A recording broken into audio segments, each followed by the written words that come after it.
Bonjour chers frères et sœurs qui croyaient en Dieu, qui aimaient le Christ Jésus.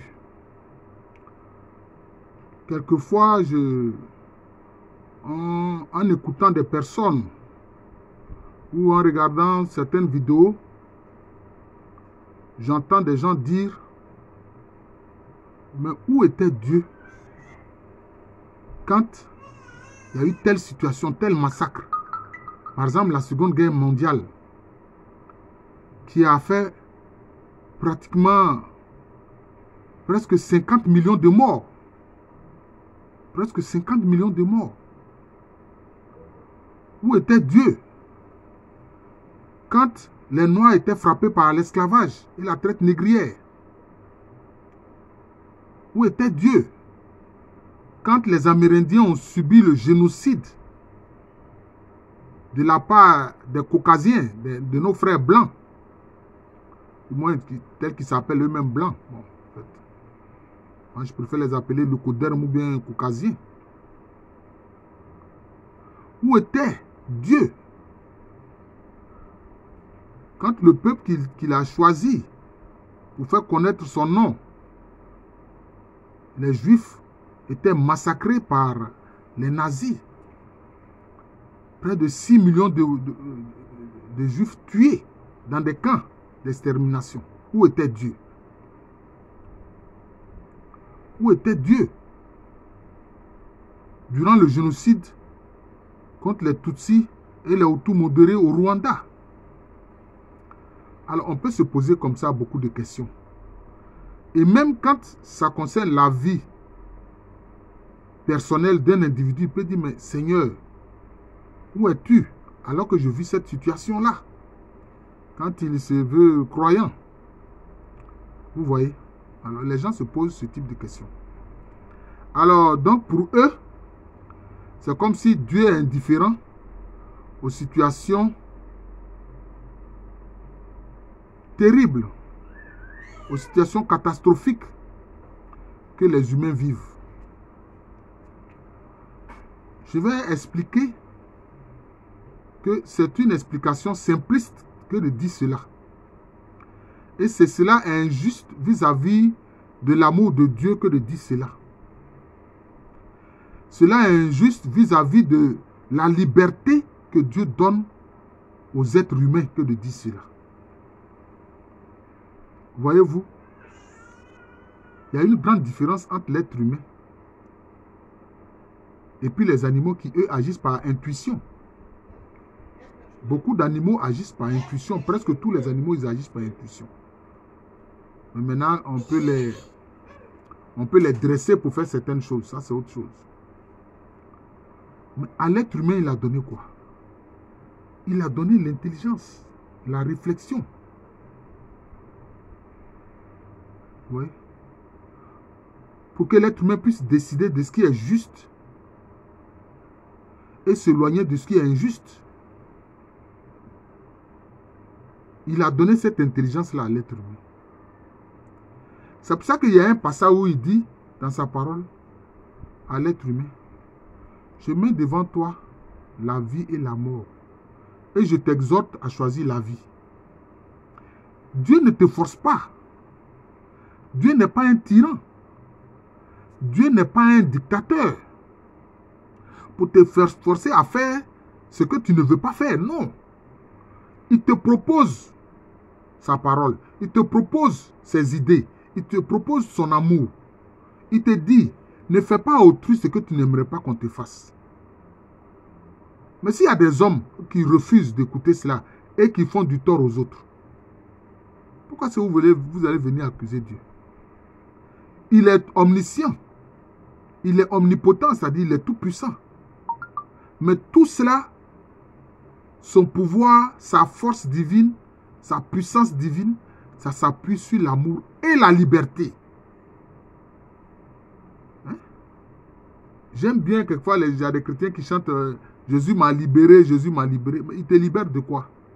Il te libère du péché, il te libère de la méchanceté, il te libère de l'injustice, il te libère de la haine et il te conduit vers la vie éternelle. Mais si les hommes ne veulent pas écouter, Dieu ne va pas les forcer. Il leur a dit, aimez-vous les uns les autres. Comme moi je vous ai aimé. Comme moi je vous aime. Aimez-vous les uns les autres. Il te propose sa parole. Il ne te propose pas une coercition, c'est-à-dire le fait de t'obliger à faire ce que tu ne veux pas. C'est ça le problème. Dieu propose la parole. Le jugement, là, ça va venir après. Donc, il laisse la latitude pour l'instant aux êtres humains de l'écouter ou de ne pas l'écouter. Mais si vous ne l'écoutez pas, qu'au lieu de vivre selon l'amour qu'il vous propose, et que vous voulez vivre de la haine, massacrer d'autres, piller d'autres, comme ce qu'on voit souvent les puissances occidentales faire là, c'est malheureux. Mais ce sont les dirigeants qui font ça. Mais il faut que les peuples d'Occident disent à leurs dirigeants d'arrêter. Voilà. D'arrêter. C'est eux qui ont fait ils sont à la base de la Première Guerre mondiale. Ils sont à la base de la Seconde Guerre mondiale.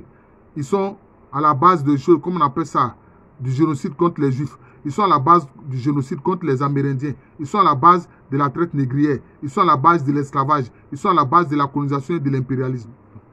Ça fait trop. Pourtant, eux-mêmes, ils disent qu'eux, ils ont reçu l'évangile. Le point central qu'on appelle la règle d'or, ne fais pas autrui ce que tu n'aimerais pas qu'on te fasse. Fais aux autres ce que tu aimerais qu'on te fasse. C'est ça qu'on appelle la règle d'or. Ils n'obéissent pas à ça. Parce qu'eux, ils veulent exercer leur pouvoir, leur puissance, comme ils disent. Voilà. Pour l'instant, Dieu propose sa parole. C'est le moment où il propose sa parole. Ce n'est pas le moment du jugement. Le moment du jugement va venir. Oui, le moment du jugement, chers frères et sœurs, va venir. Ce sera au moment de la parousie, quand Jésus va revenir dans sa gloire. Pour l'instant, là, c'est le moment de la miséricorde. Ce n'est pas encore le moment de la justice. Et puis, vous oubliez une chose. Dieu, là, sa situation ou son regard devant la mort n'est pas le même regard que l'être humain a devant la mort. Parce que pour l'être humain, pourquoi est-ce que la mort lui fait tant mal? Il voit une personne qu'il aime qui a été assassinée et il ne verra plus cette personne-là. Mais Dieu là, si tu assassines quelqu'un sous ses yeux, il voit encore cette personne-là. Parce que l'âme de cette personne est devant lui. Lui, il voit dans l'invisible, il voit l'âme de la personne. Toi, tu ne peux plus voir la personne que tu aimes qui a été tuée. Tu ne peux plus lui parler. Tu ne peux plus la voir, cette personne-là. Mais Dieu, lui, continue de la voir et il peut lui parler. Donc, ce n'est pas la même chose. Pour l'homme, la mort est comme une finitude de la personne qu'elle n'arrive pas plus à voir, alors que pour Dieu, ce n'est pas une finitude. L'âme de la personne est vivante devant lui. Donc vous comprenez que lui, son attitude n'est pas comme celle de l'homme. C'est ça qu'il faut comprendre. Son attitude n'est pas comme celle de l'homme. Donc accuser Dieu pour dire que non, Dieu n'intervient pas, Dieu ne fait pas ceci. Il a déjà intervenu en vous proposant sa parole. Il vous a dit de vous aimer les uns les autres, mais vous ne voulez pas. Pour quelques millions de francs CFA, quelques millions de dollars, quelques millions d'euros, quelques millions de yens, vous partez assassiner les gens. Vous partez assassiner les gens. Vous assassinez les gens. Parce que vous voulez être riche, vous procédez à des pillages en sémant des guerres contre des populations innocentes. Vous ne pouvez pas ensuite venir accuser Dieu. Non. Il a déjà proposé, il vous a déjà dit de vous aimer les uns les autres, de faire du bien, de fuir le mal. Mais c'est que ceux qui disent cela oublient. Jésus a donné une parabole très importante. Et c'est autour de cette parabole qu'il faut comprendre. Bien que j'ai dit qu'il nous laisse un temps et il nous propose l'amour, il nous propose la liberté. Mais c'est quoi? Il a pris cette parabole-là où il dit le maître d'un champ a sémé de la bonne graine dans son champ. Et puis maintenant, il se trouve que ses ouvriers agricoles viennent lui dire, mais maître, on a vu des livrets dans ton champ. Alors que c'est bien du bon grain que tu as sémé. Qu'est-ce que le maître là leur a dit? Il leur a dit, c'est un ennemi qui a fait cela. C'est un ennemi qui a fait cela. Cet ennemi, c'est qui? C'est Satan et toute sa communauté diabolique. Mais est-ce que ceux-là, Dieu cherche à les éliminer maintenant? Non. Il leur donne du temps. Le temps, il leur donne le temps de revenir à lui, de reconnaître qu'ils sont dans l'erreur et que ce qu'ils font est faux. Et les ouvriers ont dit quoi? Maître, est-ce que tu veux que nous allions arracher l'ivraie? Il a dit non. N'allez pas arracher l'ivraie parce que si vous allez arracher l'ivraie, vous risquez aussi d'arracher certains bons grains. Laissez tout ça là. Ils n'ont qu'à tous croître. Au moment de la récolte, maintenant on va procéder maintenant à la séparation du bon grain de l'ivraie. Voilà. Le bon grain sera mis dans le grenier et puis maintenant l'ivraie sera attachée et puis maintenant mis au feu. Est-ce que vous voyez que cette parabole de Jésus-Christ explique la situation que nous vivons sur terre? L'ivraie, c'est quoi? Ça symbolise quoi? Ça symbolise le mal. Le mal qui se déroule sur terre, c'est tout. L'ivraie là, ça symbolise le mal qui se déroule sur terre. Il y a des gens qui ont choisi de faire le mal sur terre. Et ils sont en train de faire. Ceux aussi qui veulent suivre la parole de Dieu, qui font le bien, qui manifestent l'amour, eux aussi, ils sont en train de croître sur terre. Mais à la fin, au jugement dernier, alors, les malfaisants, là, les criminels, là, les démons, Satan, le dragon, l'antichrist et tout cela, c'est ceux-là qui seront liés comme livrés, parce qu'ils sont livrés, et brûlés dans le feu qui ne s'éteint point dont Jésus a parlé. Le feu de la géhenne qui ne s'éteint point. Là où il y a des pleurs et des grincements de dents. C'est ça. Cet univers obscur, ténébreux. C'est de ça qu'il s'agit. Parce que Dieu est amour, il est miséricorde. Mais sa justice est toujours précédée par sa miséricorde. C'est ça. Nous sommes encore dans le temps de la miséricorde. Donc ceux qui font du mal, il est encore temps de quitter l'esprit du mal, quitter la nuisance, la malfaisance pour venir vers l'amour divin. Et partager cet amour-là. Partager cette charité. C'est de ça qu'il est question. Voilà. Donc ne vous plaignez pas du fait que oui, il y a des gens qui font du mal dans le monde, ils font ceci, ils font cela. Oui, Dieu voit. Mais même ceux-là, il a pitié d'eux, il jette un regard de miséricorde sur eux pour dire, oh, regardez ceux-là. Ils s'opposent à mon amour. Ils s'opposent au salut que je donne. Ils s'opposent à la rédemption du Christ que le Christ donne. Au salut que le Christ donne. À la charité, à la communion merveilleuse que le Saint-Esprit donne. Ils tournent le dos à ça. Voilà, c'est tout. Vous avez remarqué, les malfaisants, là, ils nuisent aux gens, mais au fond d'eux-mêmes, ils ne sont pas heureux. Ils ne sont pas heureux. Voilà, ils ne sont pas heureux. Donc, ne nous plaignons pas. Quand il y a des situations comme ça, tout ce que nous pouvons faire, c'est prier pour que les choses changent. C'est prier pour que les choses changent. Maintenant, on peut combattre de différentes façons. C'est dénoncer. Paul a dit ça à Timothée. Il dit dénonce. Il dit dénonce. Reprends les gens. Dénonce. Vous voyez. Moi, aujourd'hui, même qu'est-ce qui se passe? Quand tu dénonces le mal, quand tu dénonces les mensonges de ces médias mainstream, on cherche même à t'assassiner. Parce que ce sont des gens, ce sont des malfaisants, ils cherchent à t'assassiner. Tu dis la vérité, on te met en prison. Tu dis la vérité, on te renvoie de ton travail. Tu dis la vérité, tu es poignardé quelque part, tu es tué. Voilà la situation. Voilà. Le Christ lui-même, il a vécu ça. Est-ce que quand les gens cherchaient à l'assassiner là, est-ce que son papa, le Père Céleste, n'a pas vu? Il a vu. Est-ce qu'il a empêché? Non. Parce que c'était pour le salut des hommes. Mais quand les gens allaient assassiner Saint Étienne, le premier martyr de l'Église, Jésus même s'est tenu debout pour pouvoir accueillir l'âme et l'esprit de Saint Étienne. Est-ce qu'il a empêché les gens de lapider Saint Étienne? Non, il ne l'a pas fait.